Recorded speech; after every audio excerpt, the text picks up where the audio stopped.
Alright guys, welcome back to VALORANT News. A remarkable story coming out of the Americas side last night with evil geniuses destroying Cloud9 and straight up embarrassing them in Zelta's opinion to qualify all the way through for not just Masters Tokyo, but also Champions itself. Loads of crazy storylines around this one with Demon1 not allowed to go to Tokyo with storylines we will describe in the coming minutes. What does this mean for the future of this team and for America's VALORANT? Could they potentially be loud as well in the next game? Very much intrigued to hear your thoughts in the comments below. Hit the like button if you enjoy. Subscribe if you're new as always. I'd greatly appreciate it. So much to get into today. Obviously, Sentinels were getting that good result the other day against Crew and then against Furia. But, I mean, look, I was impressed by that performance against Furia, but then you saw how Furia played yesterday against a real best of the best team allowed, and you see there's still different levels for Sentinels to get to, and we'll get to those series in a second. First of all, though, we've got to discuss what happened in the EMEA side. Fnatic lost a map, and of all maps to lose, they lost Binds, which is, okay, well, we'll see what happened on map 2 and 3 in a second, because that paints a slightly different picture of the series,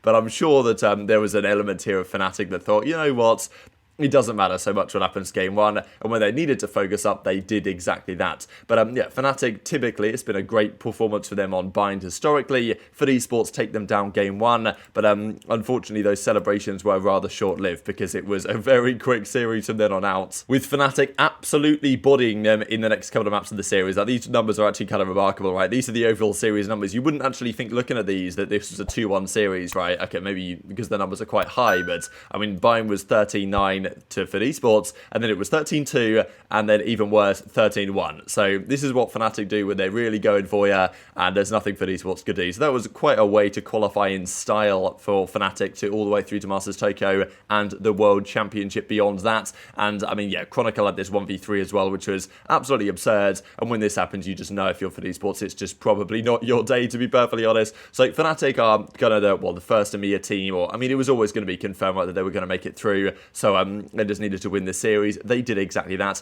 The other team, though, on the other side of the bracket on the more challenging matchup was Liquid versus Na'Vi, and Liquid get the job done here. Really impressive performance from them, because I thought Na'Vi would have been probably the second favourites, but I think they are vulnerable, and Liquid are finally coming good here, right? I mean, they had a bit of a struggle, honestly, at the start of the season. They weren't looking so strong. Nats was not exactly disappearing, but he wasn't quite the impactful force that he has been previously. But they win game 1 13-11 on the Bind, and then game 2 was 13-10, so a close series for sure, and Na'Vi will still feel confident in their losers bracket run, but Liquid and Fnatic are the two teams qualified.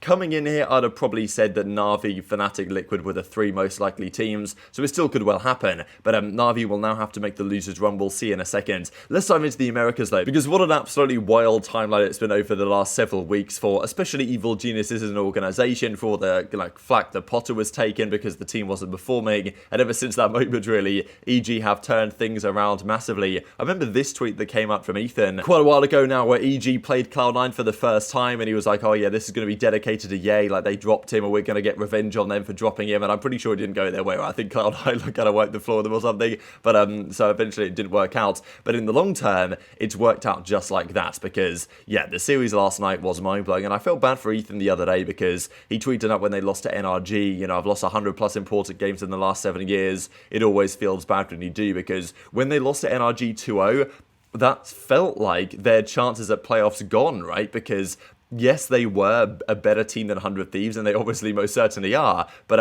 all 100 Thieves had to do was beat MIBR to qualify. I'm sure that Ethan and co were just absolutely pulling their hair out when the Cryo and co made the 12-6 comeback on Pearl to go 12-12 and win the overtime to take it to game 3.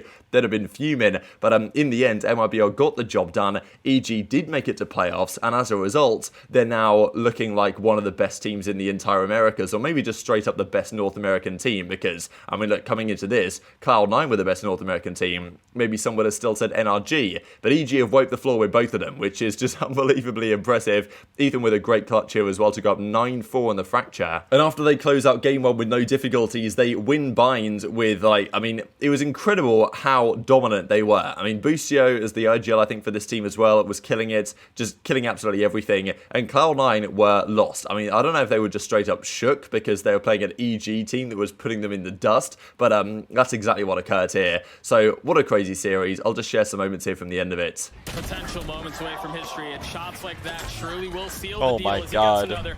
Everything is perfect. Everything is perfect. It brings tears to my eyeballs. as the #2 seed looks to I've been exit with cheering nothing this more team than on all season.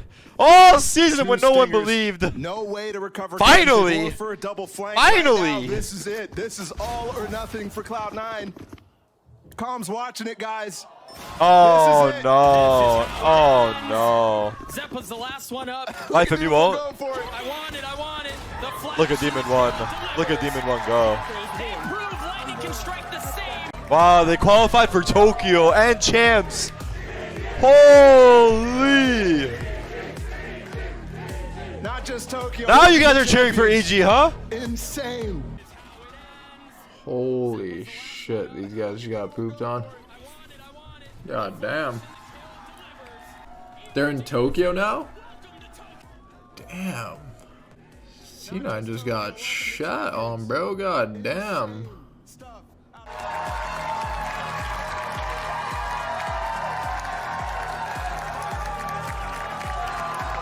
Two games done in 4 hours, yeah. What a moment for Evil Geniuses. Fast day. And what a moment for the crowd. What a It's hard to see this crowd in this blue lighting, but it's obviously for EG's colors. Again, give it up for EG. Congratulations, EG. Why is Demon1 so sad? It could be because he knows that he can't go. If there was one result that I didn't really expect from this series, it was EG to completely blow Cloud9 off the server, because they've been looking so good lately, C9. But yeah, when the pressure was on, I mean, this was a series to qualify for not just Masters Tokyo, but also the Champions itself, and EG completely destroyed them.